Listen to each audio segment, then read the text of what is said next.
ಶುಭೋದಯ ಎಲ್ಲರಿಗೂ. Good morning.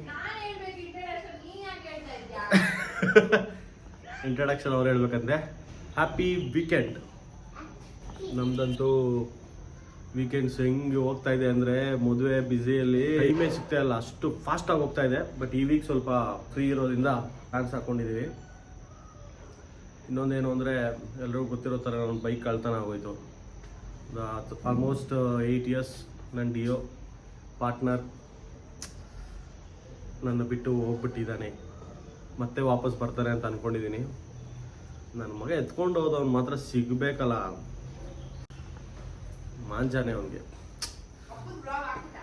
ಎಷ್ಟು ಕಷ್ಟಪಟ್ಟು ಆ ಗಾಡಿನ ತಗೊಂಡೆ ನಾನು. ತುಂಬ ಮೆಮೊರೀಸ್ ಇದೆ ಆ ಗಾಡಿಯಲ್ಲಿ. ಆ ಗಾಡಿ ಬಂದಮೇಲೆ ನನಗೆ ತುಂಬ ಅಂದರೆ ತುಂಬ ಲಕ್ ಚೇಂಜಸ್ ಆಗಿದ್ದು. ಲಕ್ ಫ್ಯಾಕ್ಟರ್ ಅನ್ನೋದು ಇರುತ್ತಲ್ಲ, ಅದೆಲ್ಲ ಗಾಡಿ ಬಂದಮೇಲೆ ಆಗಿದ್ದು. ಬಟ್ ಅದು ಏನಾಯ್ತೋ ಗೊತ್ತಿಲ್ಲ ನನಗೆ. ಅದು ನನ್ನ ಬ್ಯಾಡ್ ಲಕ್, ಅದು ಏನೋ ಎತ್ತಾಕೊಂಡು ಹೋಗ್ಬಿಟ್ಟ. ಈಗಲೂ ನನಗೆ ಒಂಥರ ಮೆಂಟಲಿ ಡಿಪ್ರೆಷನ್ ಅಂದರೆ ಏನು ಅಂತ ಆ ಬೈಕ್ ಹೋದ್ಮೇಲೆ ಅರ್ಥ ಆಗ್ತಾ ಇದೆ ನನಗೆ. ಮೆಂಟಲಿ ಎಷ್ಟು ಡಿಸ್ಟರ್ಬ್ ಆಗ್ತೀವಿ ನಾವು ಅಂತ. ನಿಜ ನನಗಂತೂ ನನಗೆ ಯಾವುದ್ರ ಮೇಲೂ ಕಾನ್ಸಂಟ್ರೇಷನ್ನೇ ಮಾಡೋಕ್ಕಾಗ್ತಾಯಿಲ್ಲ. 1 ವಾರ 2 ವಾರ ಆಯಿತು ಆಲ್ಮೋಸ್ಟು. ಒಂಥರ ಗಾಡಿ ಇಲ್ಲ ಅಂದರೆ ನಮಗೆ ತುಂಬ ಕಷ್ಟ. ಒಂಥರ ನಮ್ಗೆ ಏನು ಕಾಲು ಕೈ ಇಲ್ಲ ಅನ್ನೋ ಥರ ಫೀಲ್ ಆಗುತ್ತೆ ಗಾಡಿ ಇಲ್ಲ ಅಂದರೆ. ಅದಕ್ಕೋಸ್ಕರ ನಾನು ದೊಡ್ಡ ಮನ್ಸು ಮಾಡಿ ನನ್ನ ಗಂಡಂಗೆ ನಾನು ಗಾಡಿ ಗಿಫ್ಟ್ ಕೊಡ್ತಾ ಇದ್ದೀನಿ. ನನಗಂತೂ ಈಗ ಇನ್ನೊಂದು ಗಾಡಿ ಮೇಲೆ ಇನ್ವೆಸ್ಟ್ ಮಾಡೋ ಇಂಟ್ರೆಸ್ಟ್ ಇಲ್ಲ. ಬಟ್ ನನಗೆ ಆಪ್ಷನ್ ಇಲ್ಲ, ಬೈಕ್ ಬೇಕೇ ಬೇಕು. ಸೊ ಅದರಿಂದ ಒಂದು ಸ್ವಲ್ಪ ಆಪ್ಷನ್ಸ್ಗಳು ನೋಡ್ತಾ ಇದ್ದೀವಿ ಬೈಕ್ಸು. ಸೊ ಅದನ್ನು ಒಂದು ಬ್ಲಾಗ್ ಮಾಡಾಕ್ತೀವಿ ಯಾವ ಬೈಕ್ ತೊಗೊತೀವಿ ಅಂತ. ಸೊ ಇವತ್ತು ಸ್ವಲ್ಪ ಲೇಟ್ ಆಗಿದ್ರಿ, ಅದರಿಂದ ಬ್ರೇಕ್ಫಾಸ್ಟ್ ಎವ್ರಿ ಸ್ಯಾಟರ್ಡೇ ನಾವು ಎದ್ದೇಳೋದೇ ಲೇಟ್. ಸೊ ಹೋಗ್ಬಿಟ್ಟು ಏನಾದರೂ ಬ್ರೇಕ್ಫಾಸ್ಟ್ ಮಾಡಿಕೊಂಡು. ಸೊ ಇವತ್ತು ಸ್ವಲ್ಪ ಡಿಫ್ರೆಂಟ್ ಆಗಿ ಬ್ರೇಕ್ಫಾಸ್ಟ್ ಟ್ರೈ ಮಾಡ್ತೀವಿ. Because last week same basic dosa, bisibele bath, south Indian ಬೇಡ. ಇವತ್ತು ಸ್ವಲ್ಪ ಪ್ರತಿ ವೀಕೆಂಡು ಆಚೆ ಹೋದಾಗ ಅದೇ ಮಸಾಲೆ ದೋಸೆ, ಅದೇ ಇಡ್ಲಿ, ಅದೇ ಬಿಸಿಬೇಳೆ ಬಾತ್, ಅದೇ ಪೊಂಗಲ್ ತಿಂದು ಬೇಜಾರಾಗಿದೆ. ಇವತ್ತು ನಾವು will go and have some English breakfast. I will have sandwich. Okay, let's go. Yeah. Go, Chamo. Car की तगो. कार की तगो. ಕೊಡು. ಎಲ್ಲ ಹೋಗೋದು ಚೋಟು? ಟಿಫನ್ ಮುಗಿಸ್ಕೊಂಡು ಆಮೇಲೆ ಬಂದು ಮತ್ತೆ ರೆಡಿಯಾಗಿ ಪೂಜೆ ಗೀಜೆ ಮಾಡಿ. ಏನಪ್ಪ ಇವರು ಮತ್ತೆ ರೆಡಿಯಾಗಿ ಅದೇ ಮತ್ತೆ ಪೂಜೆ ಗೀಜೆ ಮಾಡಿ ಆಮೇಲೆ ಶೋರೂಮ್ಗೆ ಹೋಗೋಣ. ಬೈಕ್ ಶೋರೂಮ್ಗೆ ಹೋಗಿ ಒಂದು 2-3 ಆಪ್ಷನ್ಸ್ ನೋಡ್ಕೊಂಡು ಬರ್ತೀವಿ. ಅಲ್ಲೇ ನಮ್ಮ ಮನೆ ಹತ್ರ ಫುಲ್ ವೆಜಿಟೇಟಿವ್ ಔಟ್ ಗ್ರೋತ್ ಆಗೋಗಿದೆ. ಏನಪ್ಪ ಇವರು ಬ್ರೇಕ್ಫಾಸ್ಟ್ ಕಾರಲ್ಲಿ ಹೋಗ್ತಾ ಇದ್ದಾರೆ ಅನ್ಕೊಂತಾರೆ. ಬೈಕ್ ಇಲ್ದೇನ ಕಾರ ಇರತ್ತಿ. ಇವಾಗ ನಮ್ಮ ಟಾಸ್ಕ್ ಏನಂದ್ರೆ ಪಾಸ್ತಾ ಎಲ್ಲಿ ಸಿಗುತ್ತೆ ಅಂತ ಹುಡ್ಕೊಂಡು. Pasta everyday.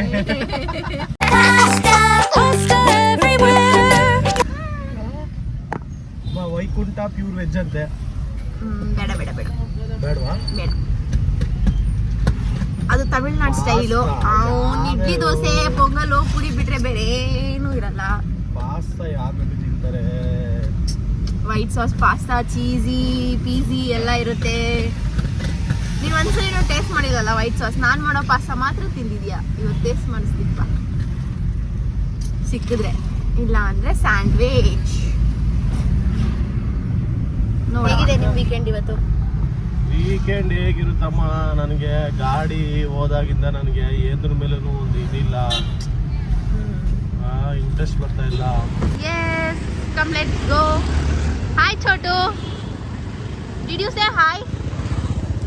Chotu, say hi.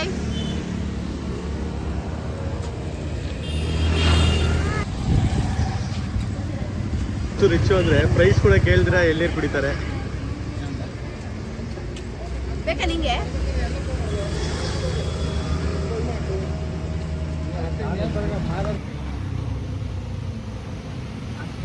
ನನಗೆ ನನಗೆ ಅಪ್ಪ ಕೊಡ್ಸಿ. Thank you.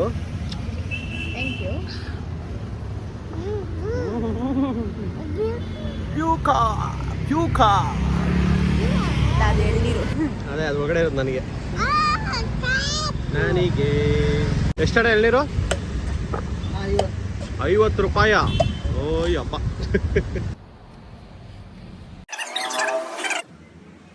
ನಮ್ಮಂಥ ನಾಟಿ ಐಕ್ಳಿಗೆ ನಾಟಿ ಅಂದರೆ ನಾಟಿ ಅಲ್ಲ, ನಾಟಿ ಕಂಟ್ರಿ ಬಾಯ್ಸ್ ನಮ್ಮಂಥ ಹಳ್ಳಿ ಹುಡುಗರಿಗೆ ಈ ಥರ ಅಂತ ಒಂದು ಈ ಊಟ ಎಲ್ಲ ಕೆಟ್ಟಾಗ ನಮ್ಗೆ ಏನಿದ್ರೆ ಬೆಳಗ್ಗೆ ಇಡ್ಲಿ ಟಿಫನ್ ಚಿತ್ರಾನ್ನ ಪಲಾವು ಪೊಂಗಲ್ಲು ದೋಸೆ ಈ ಥರ ಕೊಟ್ಟರೆ ಯಾವ್ದು ಬ್ಲೂ? ಇದು ಬ್ಲೂ, ಇದು ಬ್ಲೂ, ಅದು ರೆಡ್ ಎಲ್ಲೋ ಹಾಕಿದ್ರಲ್ಲ ಹಾಕು. ಏನಿಲ್ಲ ಜ್ಯೂಸ್ ಯಾವ್ದು ಬೇಕು ಅಂತ. ಯಾವುದೋ ವಾಟರ್ ಮೆಲನ್ ಹೇಳ್ಬೇಕು ಹೋಗಿ, ಪ್ಲೇನ್ ವಿತೌಟ್ ಶುಗರ್. ನೋಡಿ ಹಾಟ್ ಚಾಕ್ಲೇಟ್ ಬೇಕಂತ ನಾನು ಹೇಳ್ತೀನಿ, ಶುಗರೆಲ್ಲ ಬಿಟ್ಬಿಡ್ಬೋದು, ಒಳ್ಳೆಯದು ಶುಗರೆಲ್ಲ ಬಿಟ್ಬಿಟ್ರೆ ಅಂತ ಫಾಲೋನೇ ಮಾಡಲ್ಲ. ಹೇಳ್ಬೇಕು ಅವ್ರಿಗೆ ಶುಗರೆಲ್ಲ ಬಿಟ್ಬಿಟ್ಟು ಹೆಲ್ತಿಯಾಗಿರ್ಬೇಕು ಅಂತ ಹೇಳಿ ಸ್ವಲ್ಪ ಕಮೆಂಟಲ್ಲಿ ಮೆನ್ಷನ್ ಮಾಡಿ, ಶಿಲ್ಪ ಅವ್ರನ್ನ ಮೆನ್ಷನ್ ಮಾಡಿ ಶುಗರ್ನ ಬಿಟ್ಬಿಡಿ, ಡಯಟ್ ಮಾಡಿ ಅಂತೇಳಿ. ನಂತರ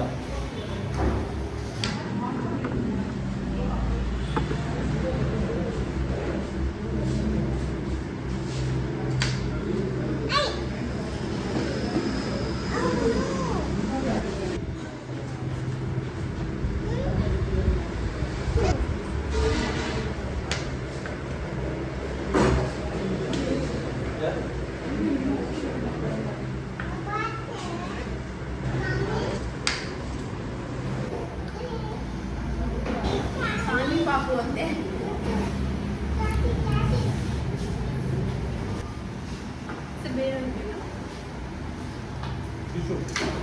ಯಾಕೆ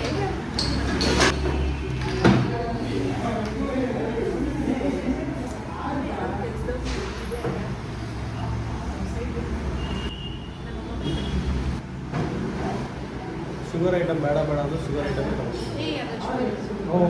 ಸಾರಿ ನೋಡೋರು ಯಾರಾದರೆ ಕಮೆಂಟ್ ಮಾಡಿ ಶುಗರ್ ಅಂತ.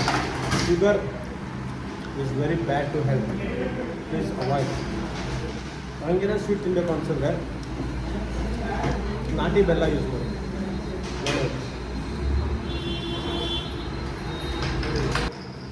ಎಲ್ಲ ಆರ್ಡ್ರ್ ಮಾಡೋದು, ಆಮೇಲೆ ಸಾಕಾಯ್ತು ಅಂತ ಇಟ್ಬಿಡೋದು, ಅವಾಗ ನಾವು ಅದನ್ನು ಖಾಲಿ ಮಾಡಬೇಕು. ಹೆಂಗೂ ಜೀವನ ಮಾಡೋದು ಮದುವೆ ಆಗ್ಬಿಟ್ರೆ 330 ಐತೆ. ಹೊಟ್ಟೆ ಎಷ್ಟು ಉರಿಸ್ತಾವ್ರಂದ್ರೆ ಗೈಸ್ ನೀವು ಹೇಳಿ ಗೈಸ್, ತಿಂದಿದ್ರು ಬರೀ 100 ರೂಪಾಯಿ ಆಗಿರೋದು ಅಷ್ಟೇ. ನಿಮ್ಮ ತಾತ 100 ರೂಪಾಯಿ ಆಗಿರೋದು ಅಷ್ಟೇ. ಯಾರು 100 ರೂಪಾಯಿ ಯಾಕೆ ಕೊಡ್ತಿದ್ದೀರಾ? ಇಂಗ್ಲೀಷ್ ಬ್ರೇಕ್ಫಾಸ್ಟ್ ಅಂತ ಕರ್ಕೊಂಡ್ಬಂದು ಬೆಳಗ್ಗೆ 330 ರೂಪಾಯಿ ಟ್ಯಾಕ್ಸ್ ಹಾಕ್ತಾರಲ್ಲ ಗುರು. ನಾನು ಖಂಡಿಸ್ತೀನಿ. ಆಮೇಲೆ ರೆಡಿಯಾಗಿ ರಾಯಲ್ ಎನ್ಫೀಲ್ಡ್ ಶೋರೂಮ್ಗೆ ಹೋಗ್ಬೇಕು ಅಂತ ನಾನು ಹೇಳ್ತೀನಿ. ಆದ್ರೆ ನಮ್ಮ ಹಸ್ಬೆಂಡ್ ಓಂಟಾ ಶೋರೂಮ್ ನೋಡಿ ಗಿಫ್ಟ್ ಕೊಡ್ತಾರೆ. ಅದು ನಾನು ರಾಯಲ್ ಎನ್ಫೀಲ್ಡ್ ಸಜೆಸ್ಟ್ ಮಾಡ್ತೀರಾ ಅಥವಾ ಹೋಂಡಾ ಅಲ್ಲ CB 350 ಆಕ್ಚುಲಿ ಏನಂದ್ರೆ ಸಜೆಸ್ಟ್ ಮಾಡ್ತೀರಾ? 30th ಬರ್ಡೇಗೆ ನಾನೇ ಹೇಳ್ದೆ ರಾಯಲ್ ಎನ್ಫೀಲ್ಡ್ ಗಿಫ್ಟ್ ಮಾಡ್ತೀನಿ ಸರ್ಪ್ರೈಸ್ ಆಗಿ ಅಂತ. ಬೇಡ ಅಂದ್ಬಿಟ್ಟು. ಸೊ ಇವಾಗ ತಾನಾಗೆ ಹೊಲ್ದು ಬಂದಿದೆ ತಗೊಳ್ಳೋದಿಕ್ಕೆ. ಸೊ ನಾನು ಹೇಳ್ತಾ ಇದ್ದೀನಿ ರಾಯಲ್ ಎನ್ಫೀಲ್ಡ್ ತಗೋ ಅಂತ. ಇವರು ಬೇಡ ಹೋಂಡಾ ತಗೊಳ್ಳೋಣ ಅಂತ. ಮನೇಲಿ ಒಂದು ಗಾಡಿ ಇರ್ಬೇಕಾದ್ರೆ ಇನ್ನೊಂದು ಗಾಡಿ ಅವಶ್ಯಕತೆ ಇದೆಯಾ? ಇಂಥ ಜನ ಎಲ್ಲಿ ಸಿಗ್ತಾರೆ ನಿಮ್ಗೆ? ಹೊಡಿರಿ ಚಪ್ಪಾಳೆ. ಅದಕ್ಕೆ ನಾನು ಬೇಡ ಅಂತಿದ್ದೆ ಇಷ್ಟು ದಿನ. ಇವಳು ಏನು ಆಸೆ ಪಟ್ಲೋ ಏನೋ, ಗಾಡಿ ಹೋಯ್ತು. ಏನು ನನ್ನ ಗಂಡ ರಾಯಲ್ ಎನ್ಫೀಲ್ಡ್ ಓಡಿಸ್ತೀನಿ ಅಂತ ಆಸೆ ಪಟ್ಟೆ ಅಷ್ಟೇ. ಈ ಸಿಟಿಯಲ್ಲಿ ಇದಕ್ಕೆಲ್ಲ ಡಿಯೋ ಅಂತ ಗಾಡಿಗಳೇ ಪರ್ಫೆಕ್ಟ್ ಓಡಿಸೋದಕ್ಕೆ. ಅದಕ್ಕೆ ಡಿಯೋನೇ ಓಡಿಸ್ಕೊಂಡು ಹೋಗ್ಬಿಟ್ಟು. ಈ ಡಿಯೋ ಯಾಕೆ ನನಗೆ ಅಷ್ಟೊಂದು ಅಟ್ಯಾಚ್ಮೆಂಟ್ ಅಂದರೆ, ನನಗೆ ಯಾರು ₹1 ಸಪೋರ್ಟ್ ಮಾಡಿಲ್ಲ. ಅಂದರೆ ಮನೇಲಿ ಕೂಡ ಕೇಳ್ತಾನೆ ಇದ್ದೆ ನನಗೆ ಗಾಡಿ ಕೊಡಿಸಿ ಅಂತ, ಕೊಡಿಸ್ತಾ ಇಲ್ಲ. ಸೊ ಏನೋ ಒಂದು ಇನ್ಸಿಡೆಂಟ್ ಆಯಿತು, ಅದರಿಂದ ನನಗೆ ಒಂದು ಗಾಡಿ ಅವಶ್ಯಕತೆ ಎಷ್ಟು ಇಂಪಾರ್ಟೆಂಟ್ ಅಂತ ಒಂದು ಸಿಚುವೇಶನ್ ಬರುತ್ತೆ. ಆ ಸಿಚುವೇಶನ್ ನೆಕ್ಸ್ಟ್ ದಿನಾನೇ 10 ಕಾಸ್ಟ್ ಗಾಡಿ ಇಡಿಸ್ಲೇಬೇಕು ಅಂತೇಳಿ ನನ್ನ ಫ್ರೆಂಡ್ ಅದು ಒಂದು 15,000 ಸಾಲ ತೊಗೊತೀನಿ. ಸಾಲ ತೊಗೊಂಡು ಅವ್ನಿಗೆ 3 ತಿಂಗಳಲ್ಲೇ ತೀರಿಸ್ತೀನಿ ಅಂತೇಳಿ 3 ತಿಂಗಳಲ್ಲೇ ಅವ್ನಿಗೆ ಸಾಲ ತೀರಿಸ್ಬಿಟ್ಟು ಆ ಥರ ಗಾಡಿ ತೊಗೊಂಡಿದ್ದದು. ಬಟ್ ಆ ಗಾಡಿ ಬಂದಿದ್ದು ನನಗೆ ಎಲ್ಲ ತರ ಒಳ್ಳೆ ಕೆಲಸಗಳು ಎಲ್ಲ ಐ ಮೀನ್ ಲೈಫೇ ಚೇಂಜ್ ಆಗೋಯ್ತು. ಜನ ನಮ್ಮನ್ನ ಹೀಯಾಳಿಸ್ತಾ ಇದ್ರು, ಏನೋ ಈ ತರ ಬಟ್ಟೆ ಹಾಕ್ತೀಯಾ, ಏನೋ ಈ ತರ ಚಪ್ಪಲಿ ಹಾಕ್ತೀಯಾ, ಏನೋ ಈ ತರ ಅಂತೆಲ್ಲ ಹೇಳ್ತಾ ಇರೋರು. ಬಟ್ ಅದಾದ್ಮೇಲೆ ಯಾವಾಗ ಲೈಫ್ ಟರ್ನ್ ಆಯ್ತಲ್ಲ, ಆ ತರ ಒಂದು ಲೈಫ್ ಚೇಂಜಿಂಗ್ ಮೂಮೆಂಟ್ ಗಾಡಿ ಬಂದ್ಮೇಲೆ ಆಗಿದ್ದು. ಅದೇ ತರ ಅದೊಂದೇ ಅಲ್ಲ, ಅದು ಬಂದ್ಮೇಲೆ ಕಾರ್ ತಗೊಂಡೆ, ಆಮೇಲೆ ಲೈಫ್ ಸ್ಟೈಲೇ ತುಂಬಾ ಚೇಂಜ್ ಆಗೋಯ್ತು. ಆಮೇಲೆ ಕಾರ್ ತಂದ್ಮೇಲೆ ನಾನು ಮದುವೆ ಆದೆ, ಎಲ್ಲ ತರ ಒಳ್ಳೆ ಕೆಲಸಗಳೇ ಆಗಿದ್ದು. ಆ ಗಾಡಿಯಲ್ಲಿ ನಾನು ಯಾವಾಗ ಎಲ್ಲೇ ಹೋದ್ರು ಕೂಡ ಎಲ್ಲಾನು ಪಾಸಿಟಿವ್ ಆಗೇ ಕೆಲಸಗಳಾಗೋದು. ಬಟ್ ಹೆಂಗೆ ಎತ್ಕೊಂಡು ಹೋದಾಗ ಎಷ್ಟು ಹೊಟ್ಟೆ ಎಲ್ಲ ಎಷ್ಟು ಕ್ಯೂಚುದ್ ಗೊತ್ತಾ, ಕಷ್ಟಪಟ್ಟು ತಗೊಂಡಿರ್ತೀರಲ್ಲಿ. ಈ ಕಳ್ತನ ಯಾರು ಮಾಡ್ತಾ ಇರ್ತೀರಲ್ಲ ನೋಡ್ರು, ಬದಲಾಗಿ ತ್ಯಾಗರಾಜ್ ಮಾತು ಕೇಳಿ ಬದಲಾಗಿ ನಾಷ್ಟ ಮಾಡ್ಬೇಕು. ₹1 ಎಷ್ಟು ಕಷ್ಟಪಟ್ಟು ಗಾಡಿ ತಗೊಂತೀವಿ ಗೊತ್ತಾ. ಒಬ್ರು ಅನ್ಯಾಯ ಮಾಡಿಲ್ಲ ಈಸಿಯಾಗಿ 2 ನಿಮಿಷದಲ್ಲಿ ಅನ್ಲಾಕ್ ಮಾಡಿ ಎತ್ಕೊಂಡು ಹೋಗ್ಬಿಡ್ತೀರಾ. ಆಮೇಲೆ ಅದ್ರ ಪಾಡು ನಮಗ್ ಗೊತ್ತು. ಎಲ್ಲಿದೆ ಒಂದು ವಾರದಿಂದ ಸೀರಿಯಸ್ಲಿ ನನಗೆ ಒಂಥರ ಡಿಪ್ರೆಸ್ಡ್ ಮೈಂಡ್ ಆಗ್ಬಿಟ್ಟಿದೆ ಗಾಡಿ ಹೋದಾಗಿಂದ. ನಾಟ್ ಲೈಕ್ ದಟ್ ನನಗಿನ್ನೊಂದು ಗಾಡಿ ತಗೊಳಕ್ ಆಗಲ್ಲ ಅಂತಲ್ಲ, ನಾಟ್ ಲೈಕ್ ದಟ್ ನನಗಿನ್ನೊಂದು ಗಾಡಿ ತಗೊಳಕ್ ಆಗಲ್ಲ ಅಂತಲ್ಲ. ನಿಮ್ಮ ಕೊಡ್ತಾನೆ ಆ ಗಾಡಿ ಮೇಲೆ ಇರುವಂತ ಒಂದು ಅಟ್ಯಾಚ್ಮೆಂಟ್ ಅಂತದ್ದು ನನಗೆ. ಈ ವಿಡಿಯೋನ 2 ಪಾರ್ಟ್ ಆಗಿ ಬಿಡ್ತೀನಿ, ಯಾಕಂದ್ರೆ ತುಂಬಾ ಲೆಂತಿ ಇದೆ ಜಾಸ್ತಿ.